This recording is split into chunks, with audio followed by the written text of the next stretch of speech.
these prayers. Everyone, if they'd like, they can recite.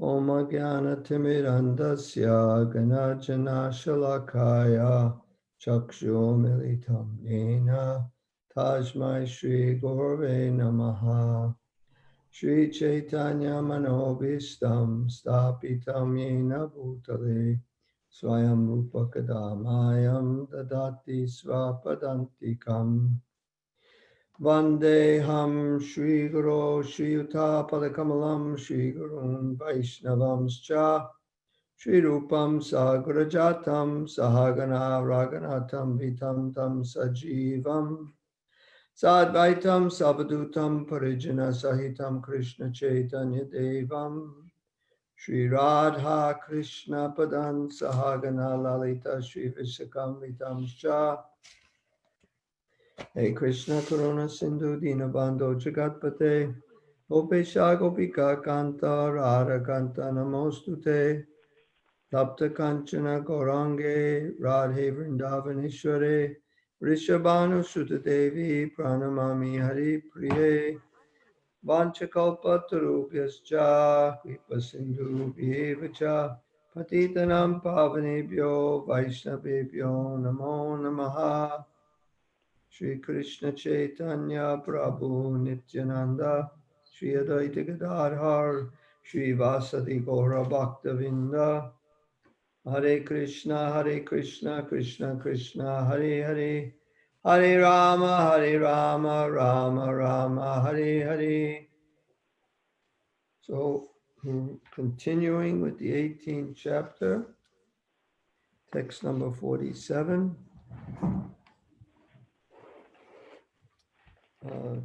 Everyone can repeat after me. Shreyan Swadharmo Viguna Shreyan Swadharmo Viguna Para Dharmat Swanustitat Paradharma Swanushtitat Svabhava Niyatam Karma Svabhavaniyatam Karma Purvan Napnoti Kilbisham Kurvanapnoti Kilbisham Shreyan Swadharmo Viguna Shreyan Swadharmo Viguna Para Dharmat Swanustitat Paradharma Swanushtitat Svabhava Niyatam Karma Svabhavaniyatam Karma karma Purvan Napnoti Kilbisham Purvanapnoti kilbisham Shreyan Swadharmo Viguna Shreyan swadharmo viguna Paradharmat Swanustitat Paradharma Paradharma Swanushtitat swanushtitat Bhava Niyatam Karma Svabhavaniyatam Svabhavaniyatam karma Karma Purvan Napnoti Kilbisham Kurvanapnoti Purvanapnoti Kilbisham kilbisham Shreyan Swadharmo Viguna Shreyan Shreyan swadharmo Swadharmo viguna Viguna Paradharmat Swanushtitat Paradharman Paradharman anushtitat Anushtitat Bhava Svabhavaniyatam karma Karma Purvanapnoti Kilbisham Kurvanapnoti Purvanapnoti Kilbisham kilbisham Shreyan Sadharmo Viguna Shreyan swadharmo viguna Paramathat Anushtitat Paradharma swa anushtitat Shabhavaniyatam Karma Svabhavaniyatam karma Kurban Apnoti Kilisham Kurvanapnoti kilbisham Shreyan Swadharmo Vigunaha Sveyan swadharmo vigunaha Vigunaha Paradharmat Swanushtitat Paradharma swa anushtitat Paradharmanushtitat Bhavaniyatam Karma Svabhavaniyatam Shabhavaniyatam karma Karma Purvanapnoti Kilbisham Kurvanapnoti Apnoti Kilisham kilbisham Anyone else? Shreyan swadharmo vigunaha Shreyan Sadharmo Viguna Paradharmat swa anushtitat. Paradharmat anushtitat. Svabhavaniyatam karma. Savavaniyatam karma. Kurvan. Kurvan apnoti kilbisham. Kurvan apnoti killisham.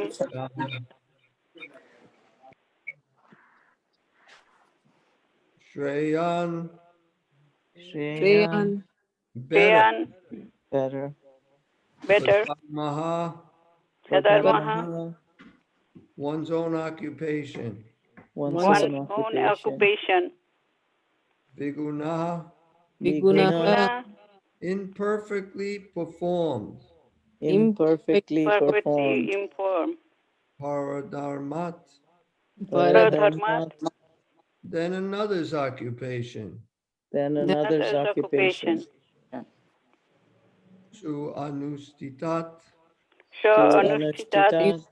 perfectly done. perfectly done. Svabhavaniyatam, Svabhavaniyatam. prescribed according to one's nature.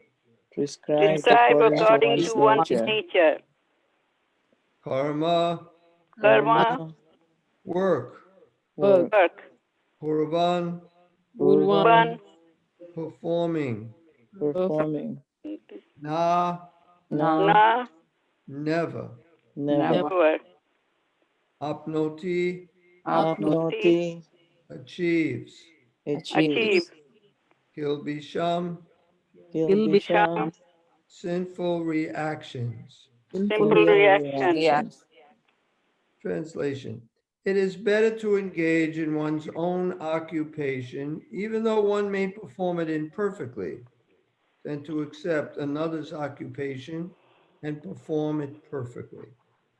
Duties prescribed according to one's nature are never affected by sinful reactions.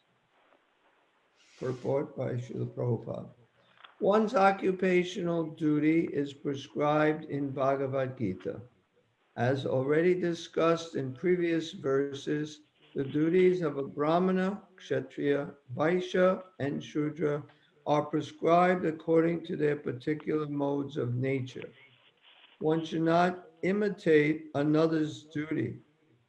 A man who is by nature attracted to the kind of work done by Shudras should not artificially claim to be a Brahmana, although he may have been born into a Brahmana family.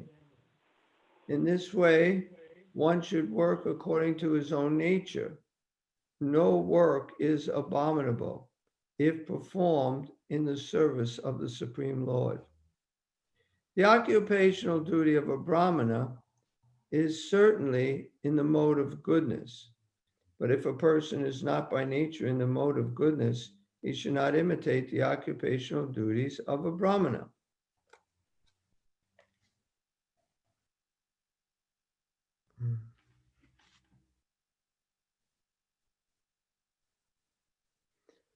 For a Kshatriya or administrator, there are so many abominable things a Kshatriya has to be, there are so many abominable things.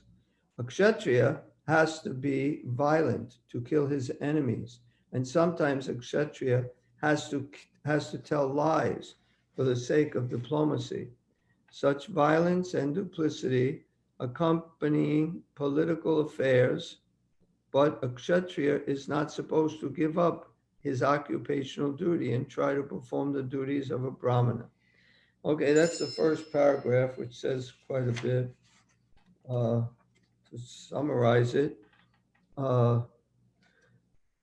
everyone has a particular occupational duty according to the modes of nature that he is in. Now, all of us today are in different modes of nature. For instance, a Brahmana, he's mostly situated in the mode of goodness. And a Kshatriya is situated in the mode of passion. A Vaishya is passion and ignorance, and a Shudra is in ignorance. Now, none of us are completely in any of these modes. We're kind of mixed up, but you can tell if someone is in the mode of goodness, mostly in the mode of goodness, then his occupation should be that of a Brahmana. Now, okay, let's just say we have such a person who's mostly in the mode of goodness and his occupation is a Brahmana. And for some reason, he's attracted to what the Kshatriyas do. I think it's easier to go the other way to understand why someone from a Kshatriya might want to be a Brahmana. Srila Prabhupada explains that things that Kshatriya does that aren't very nice.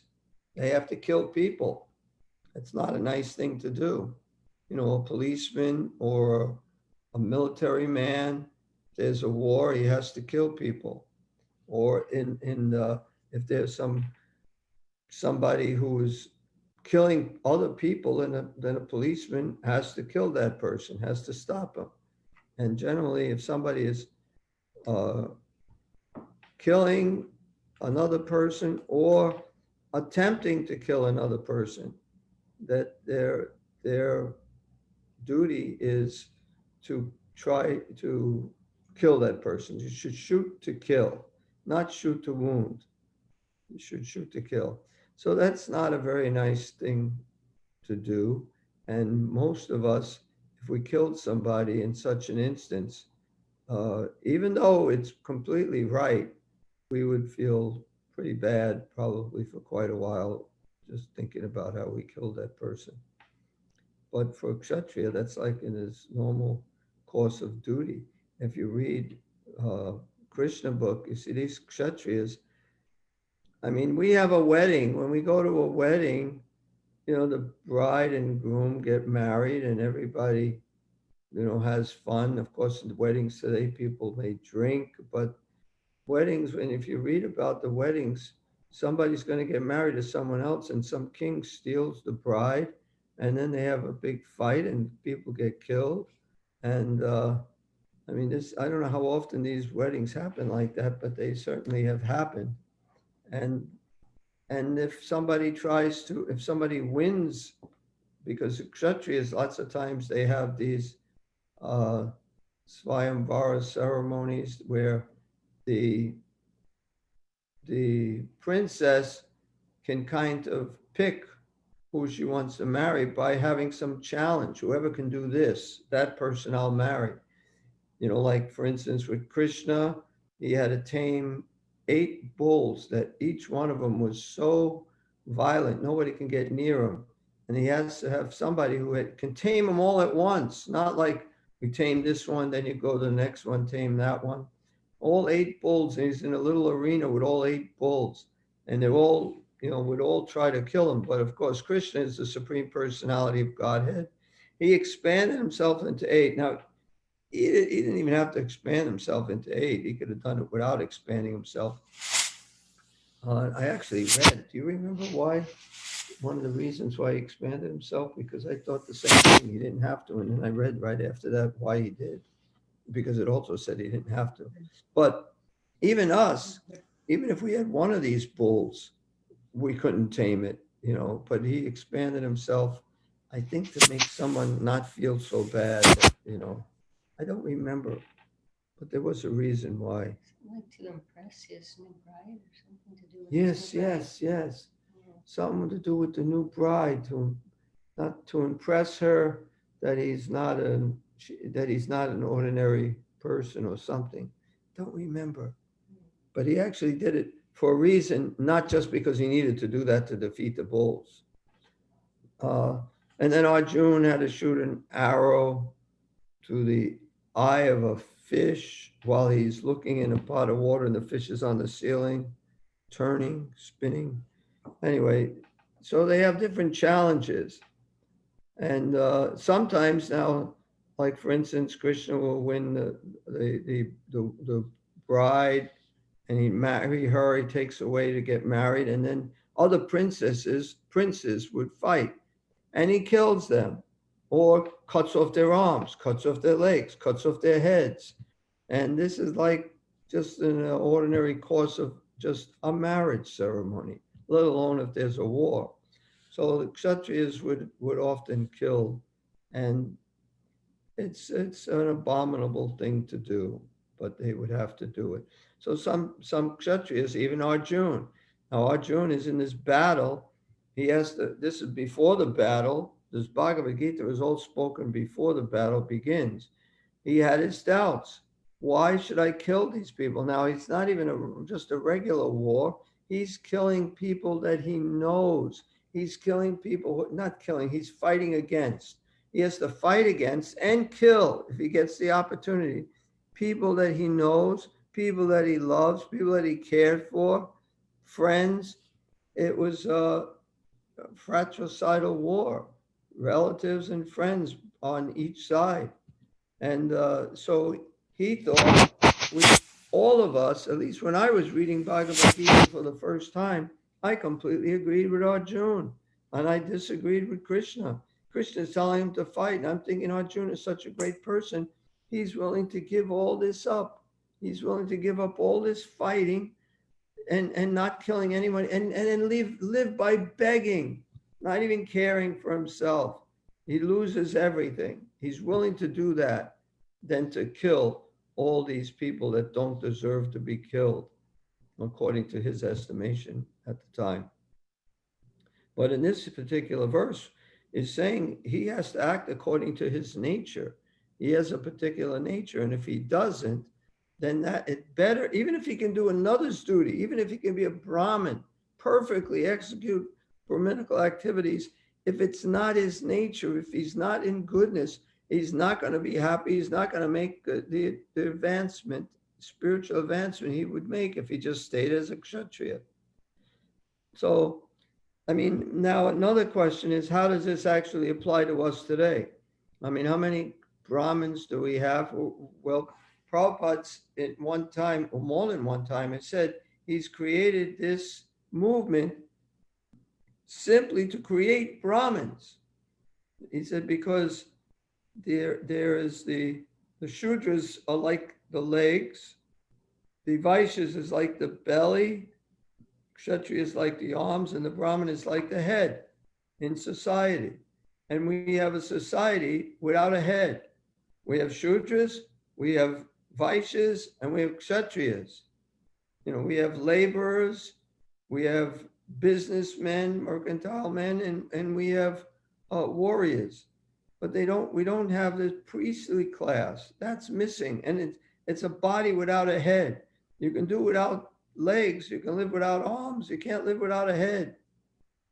So this is why he created this movement, to create Brahmins. So that's another thing. How do you create Brahmins from these people who are not Brahmins? So first we have to get situated more in the mode of goodness. And Prabhupada even went beyond that. He tried to just simply put us on the spiritual or transcendental platform. In other words, we can chant Hare Krishna, and that's completely transcendental. Golokela Premadana Harinama Sankirtana. That this sound vibration, this Hare Krishna Maha Mantra, is directly imported from the spiritual world. It's not a material sound vibration. And if you chant this sound vibration, you become situated in the spiritual world. So by becoming situated in the spiritual world, on the spiritual platform, then automatically you're above the mode of goodness. You're transcendental to even the mode of goodness. So he tried to create Brahmins out of different types of people in different modes of nature. So some of us are more in the mode of goodness than others. I mean, even amongst ourselves, we can kind of pick out who's more situated in the mode of goodness. And then some are more in the mode of passion. They're more like Kshatriyas or warriors or leaders. And then there's the Vaishyas. A lot of those Vaishyas are sort of business, mercantile. And Shudras are the laborers who serve the others. You know, we think certain occupations are glorious today, and according to the Vedas, there's Shudra occupations. I don't want to tell anybody because I don't want to make anybody feel bad. So our occupations, we can't go by our occupations. to determine what we are. When I say our occupations, our jobs. So as how do we see this? We have to see what we're most situated in and try to act accordingly, at least as far as Krishna consciousness is concerned, and even as far as our job is concerned, whatever type of job. But our society, we were discussing, I don't know if it was yesterday or 2 days ago, Varnashram Dharma.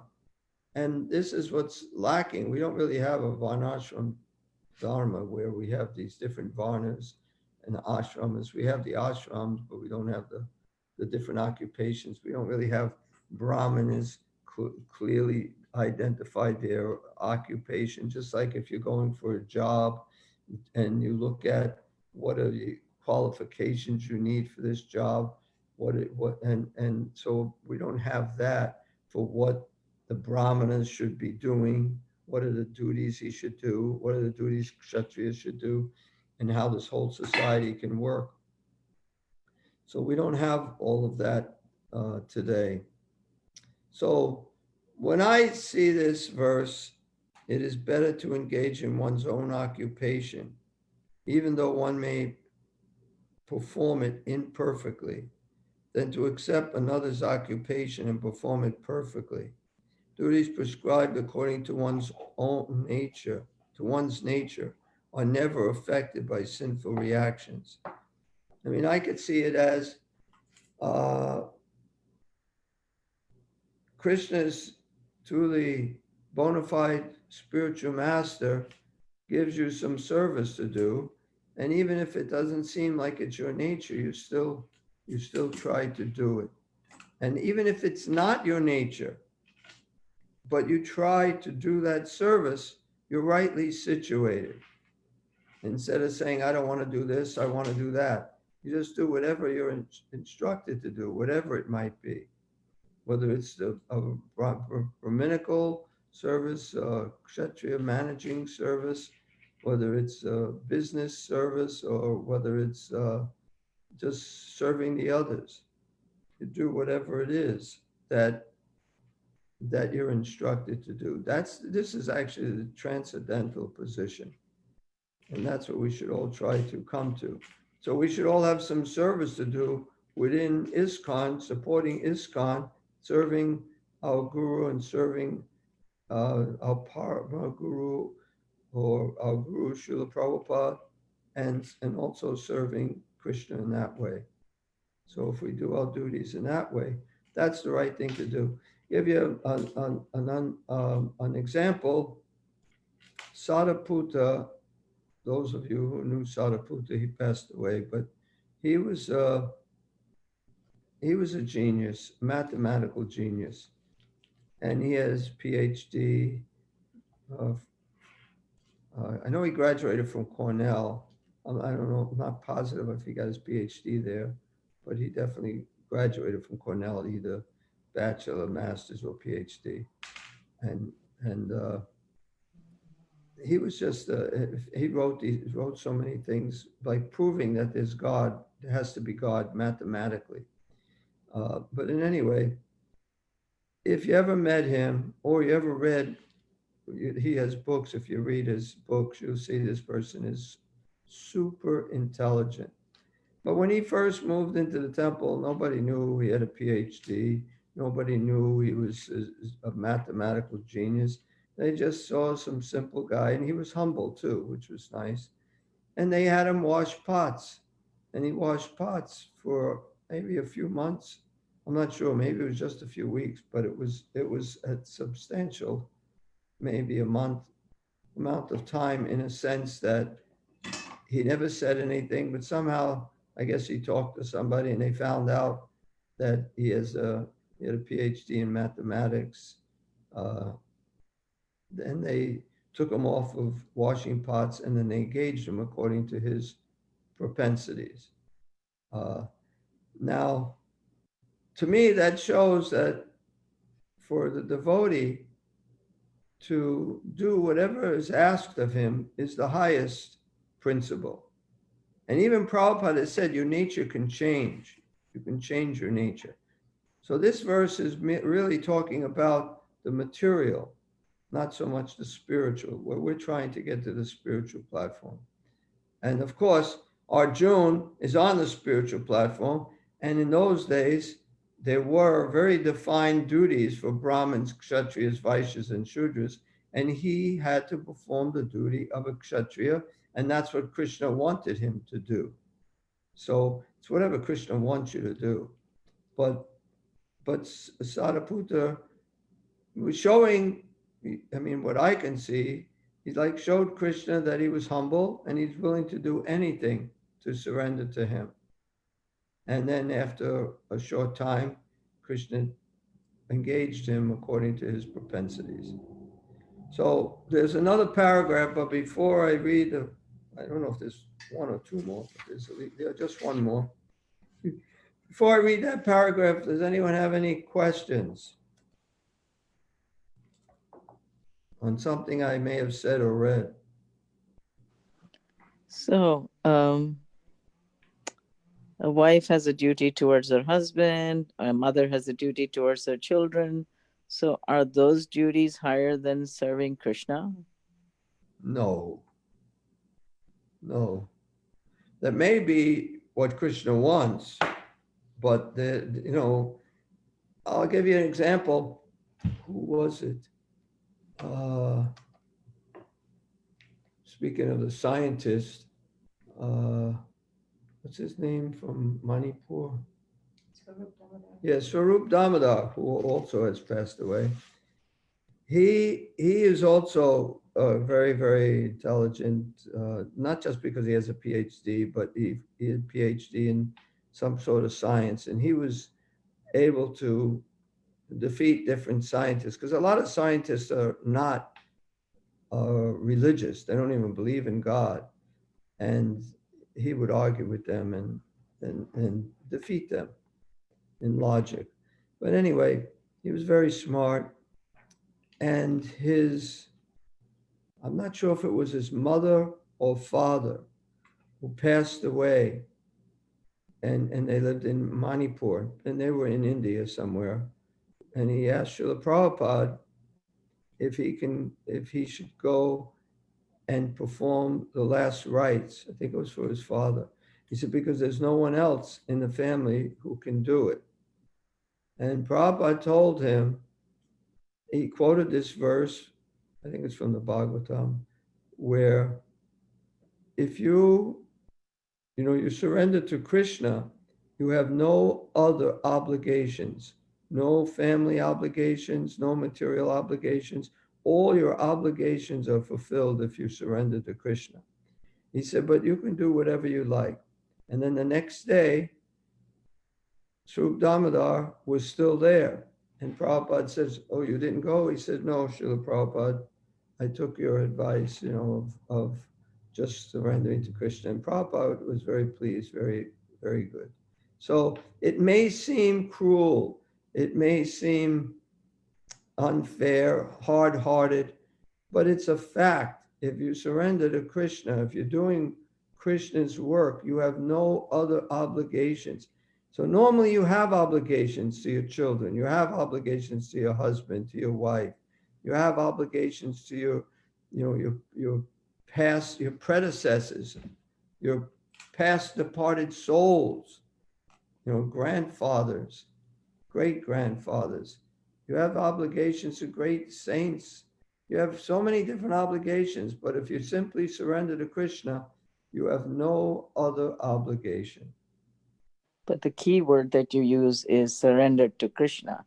So if you're not so surrendered to Krishna, then you should perform your duties, correct? Well, yes. But why, if you have a choice to surrender to Krishna or to do your mundane duties, why would you choose?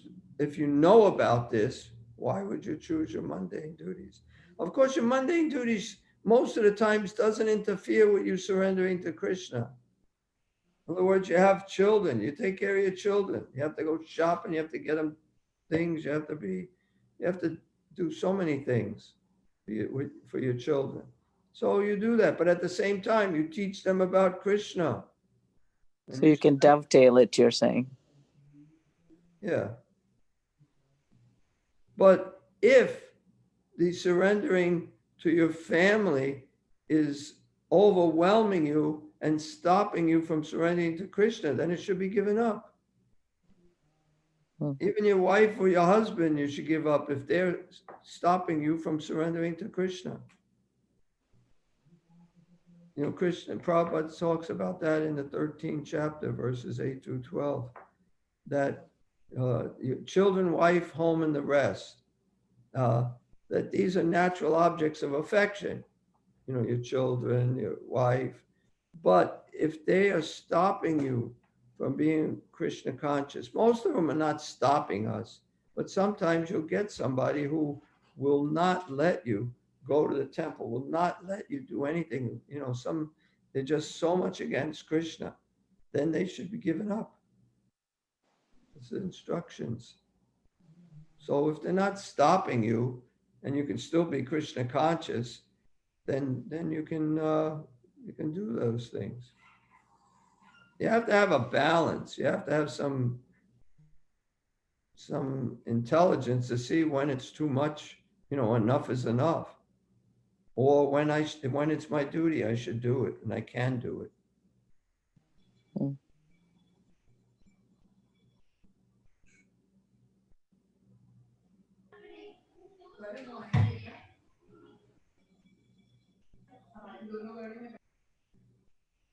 I don't know if that answers your question. It does. Anyone else have any questions? Not that I didn't know the answer to that, but I still wanted to say it. Maybe he'll say something that I really would like to do.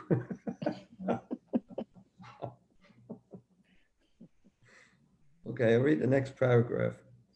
One should act to satisfy the Supreme Lord. For example, Arjun was a Kshatriya. He was hesitating to fight the other party. But if such fighting is performed for the sake of Krishna, the Supreme Personality of Godhead, there need be no fear or degradation. In the business field also, sometimes a merchant has to tell so many lies to make a profit. If he does not do so, there can be no profit. Sometimes a merchant says, "Oh, my dear customer, for you I am making no profit." But one should know that without profit, the merchant cannot exist. Therefore, it should be taken as a simple lie if a merchant says that he is not making a profit. But the merchant should not think that because he is engaged in an occupation in which the telling of lies is compulsory, he should give up his profession and pursue the profession of a Brahmana. He should not think like that. Because when I'm my business, I have to tell lies. A Brahmin can be truthful. So that is not recommended. Whether one is a Kshatriya, a Vaishya, or a Shudra doesn't matter if he serves by his work the Supreme Personality of Godhead. Even Brahmanas who perform different types of sacrifice sometimes must kill animals, because sometimes animals are sacrificed in such ceremonies. Actually, before I finish the paragraph, I'd like to explain that in Kali Yuga, animal sacrifices are strictly forbidden. So no Brahmanas should be killing animals in this age. In previous sacrifices, they did kill animals in sacrificial arenas, sacrificial fires. But they would chant a mantra. They would offer an old horse or an old cow into the sacrificial fire, which seems like a really cruel thing, throwing this animal into the fire. I don't even know how they did it, because I don't think the animal's going to just willingly go, "Come on, just get into the fire." But somehow they got him in the fire. I don't know if they hypnotized him, if they gave him drugs, if they throw him into the pit, how they did it. but they did it. And then they chanted mantras, certain mantras. And by chanting these mantras, out from that same fire, a young horse or a young cow would come out of the fire. So if they sacrifice an old horse, a young horse would come out. And that would prove that these Brahmins were capable of performing the sacrifice because they can chant the mantra so perfectly. But they can't do that today. So therefore, today, if you threw it in, you chant the mantras, nothing's coming out, and you're not supposed to do that. So they're forbidden.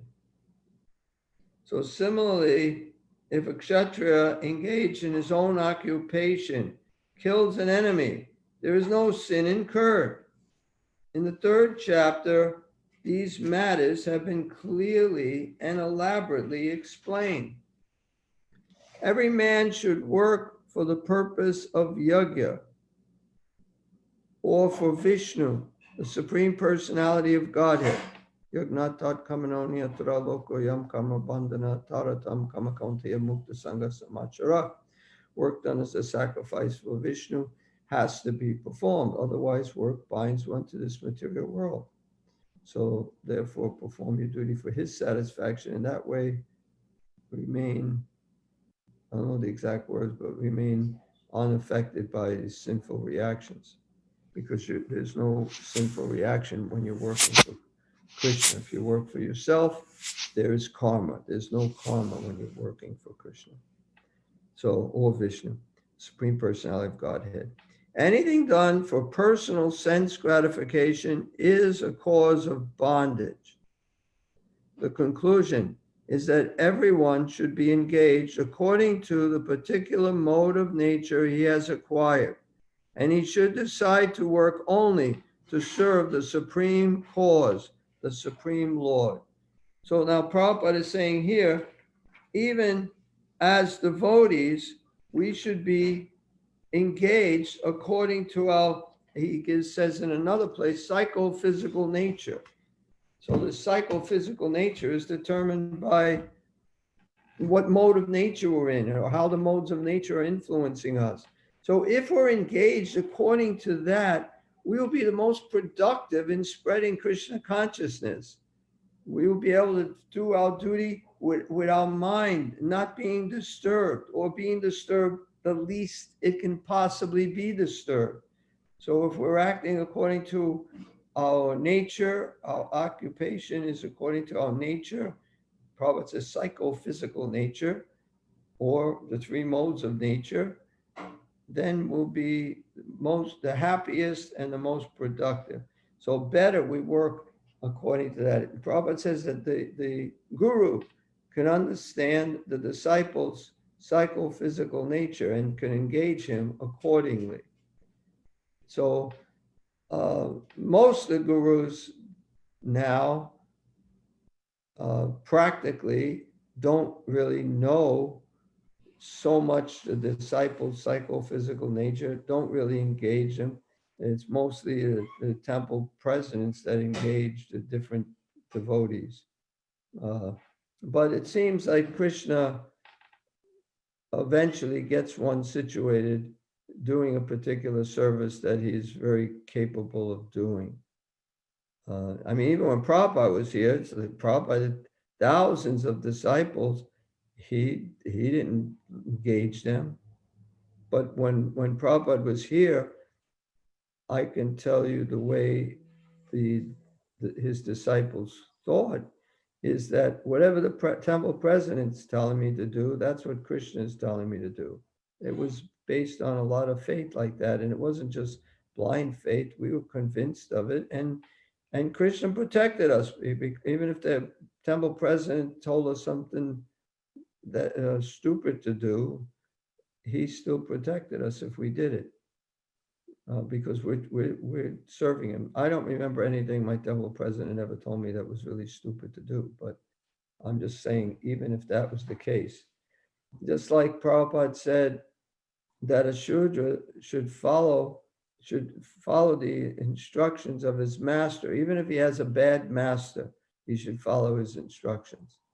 I thought about that. I was thinking, why should I follow the instructions of somebody who's a bad master? And the point is, the Shudra doesn't really know. He may think this is bad, but if he follows, he's rightly situated. The Shudra is the less intelligent, and he may not know. Otherwise, this is what happens today. All the Shudras are revolting against everything else because they're not getting what they want. Anyway, we have a very crazy society that we're living in today, and it's not Krishna conscious, it's not spiritual, and it's not even very healthy materially. People have to learn. Anyway, we have a lot to learn. Let's not even bother with the material world. I mean, the material people, trying to get them to follow this, not working according to their own nature. But at least we can do it ourselves as individuals within this Krishna consciousness movement. We should be working towards according to our own nature as best we can. Okay, I finished the verse and purport. Any questions?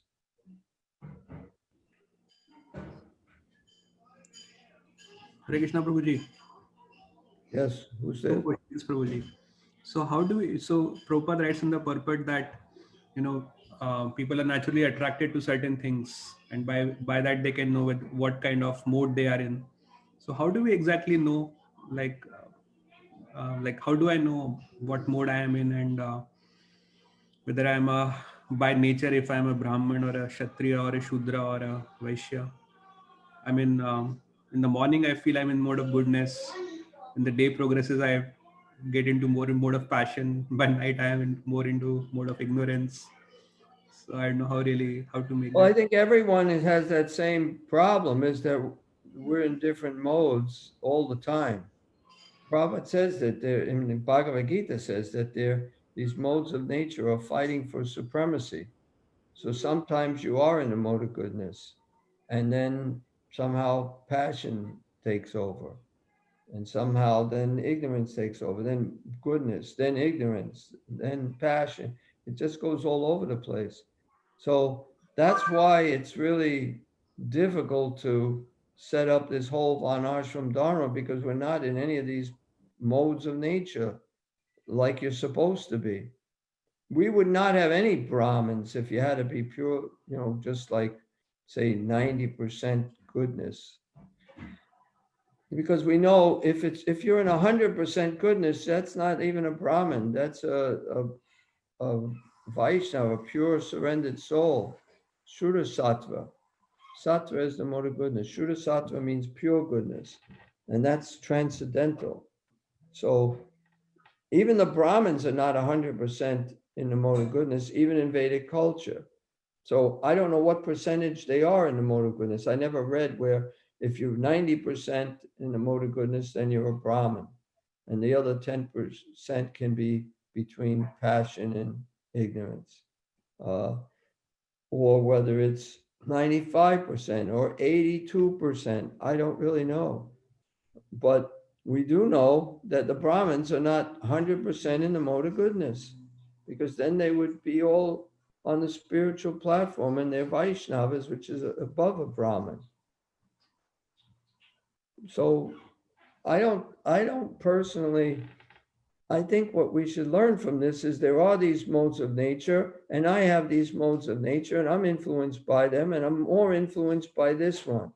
I'm 35% in the mode of passion, and then, well, no, I shouldn't say 35. I could be 35, and the other two about even, but still less. So let's just say I'm 50% in the mode of passion, and 40% in the mode of ignorance, and 10% in the mode of goodness. So I'd be more like a kshatriya. I got more of that than I got the other stuff. But to me, it's not something we really have to think about. We have to think about what my devotional services. Separate my material activities from my spiritual activities. My material activities, I have a job, I got something, I'm making a living, put a roof over my head, I make money so I could buy food, clothes, get the necessities of life. But my main occupation should be, what am I doing to push on this Krishna consciousness? What am I doing to spread Krishna consciousness? And how I can facilitate that. So we have a temple. Right now, we're not using the temple. But what do I do in the temple? Some people can clean the temple. Some people can cook at the temple. Some people can sell books. Some people can preach individually. Some people can, teach Krishna consciousness intellectually, just by giving classes. Some people can lead kirtans, get people to chant. Some people can teach people how to chant japa. So we have to see what is, that's what I need to know, what Krishna wants me to do, more than whether I should work for this company or that company, or maybe I shouldn't be a computer programmer and I should be a teacher, because a teacher, that's more of a Brahminical field, teaching. So maybe I should do that. I make way less money as a teacher, but I'm more of a Brahmin. And this computer stuff might just be Shudra work. I don't want to be a Shudra. I don't think you should think about that stuff at all. You do whatever's going to bring you the most money, that's not too much mental anxiety, because you hate the work so much. It's something you can tolerate doing, but the main thing is, what am I doing in Krishna consciousness? How am I going to help that? How am I going to help spread Krishna consciousness? How am I going to teach other people? What do I do? There's so many activities, business, even business. There's somebody has to take care of the money. Someone has to write the checks. Someone has to, we have construction people. Someone has to deal with them, get things done. And there's so many different types of service that we can do for the temple. And I don't think you should worry at all about your mundane occupation. Just do it. I got to do it. I have to do it. Maybe there'll be a time when I don't have to do it and I can devote myself 100% to Krishna consciousness. It could be when I retire and I don't have to work and I have a pension, I got income coming in, then I can give my whole life to Krishna.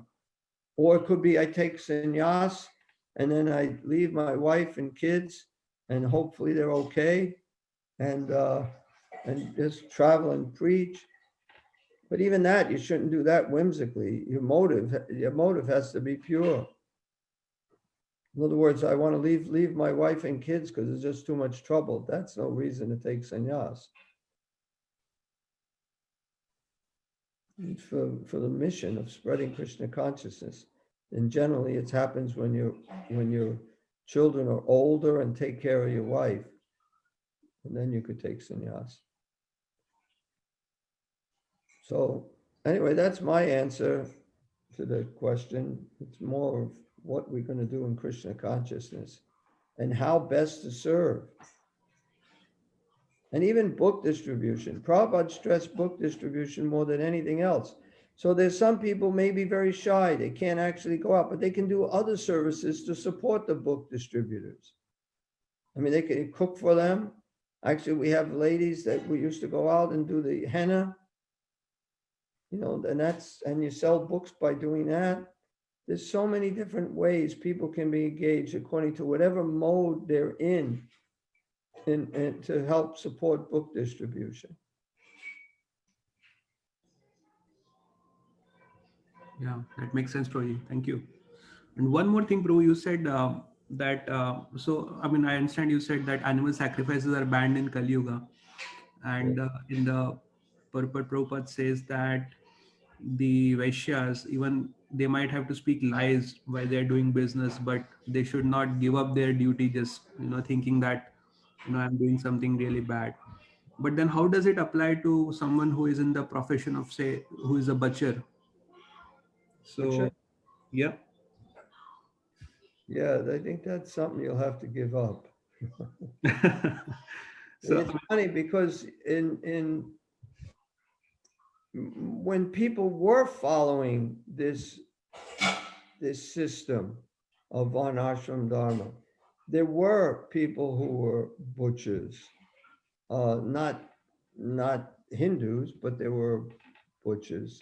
Now, if they became a Hindu, if they, it was very difficult for them to give up their job. We're in a society, if you got a one kind of job, you don't have to stick with it. You can just get trained and do something else. So why would you wouldn't stay a butcher? You just get out of that business and do something else. You can learn some other trade. In other ages, it would be very difficult to change. You know, your father's a butcher, your grandfather's a butcher. You know, it's hard to not be a butcher. You know, like with McGrary, the hunter, his father was a hunter. His father before him was a hunter. And they all did it a certain horrible way of half killing the animals. So after he met Narada Muni, he just gave up everything. And Krishna took care of him. So that's fate. Krishna will take care of you. So there are certain things. Everything today is contaminated. Even you're a computer programmer. You may be making a program and then the butchers use it in their butcher shops. And you're contributing to helping them. But it's not like Prabhupada says that even we have to chant Hare Krishna just to counteract the sins that we commit, even unknowingly. And he gave example of just like the lady in the kitchen is making spices. She's grinding spices, and she may be killing little tiny living entities you can't even see. And that's sinful. And therefore, she has to counteract that by chanting Hare Krishna. So in any service you're doing, anything, you work for a newspaper, they advertise for bars, they advertise for so many things, and you're working for them, you're distributing them, you're doing something. Nothing is pure today. Even the milk, when Prabhupada was here, the devotees told him that milk had, is it the milk or the sugar? I think it was the milk. May have fish oil in it. You know, so should we stop drinking milk? And he said, it's Kali Yuga, everything is contaminated. So you just gotta make the best use of a bad bargain. But certainly if you're a butcher in Kali Yuga, anybody can change their occupation in Kali Yuga. Hello? Is that my voice I'm hearing? I don't know what I'm hearing. Okay, any other questions, or I don't know if I didn't answer it, you can ask it again, if you're willing. You answered it, Prabhuji. Thank you. You bring up a good point, Pyari. I never thought about that. Anything that we might be doing at work, they might be selling it to butchers. Yeah, everything is contaminated. You can't. They're working on a policy issuing system, you know, and a policy is issued to a butcher. Right, right, but what can you do? It's Kali Yuga. Everything is contaminated.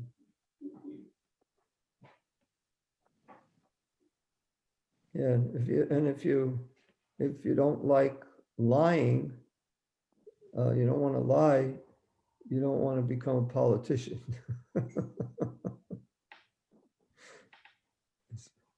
Especially the one we have now.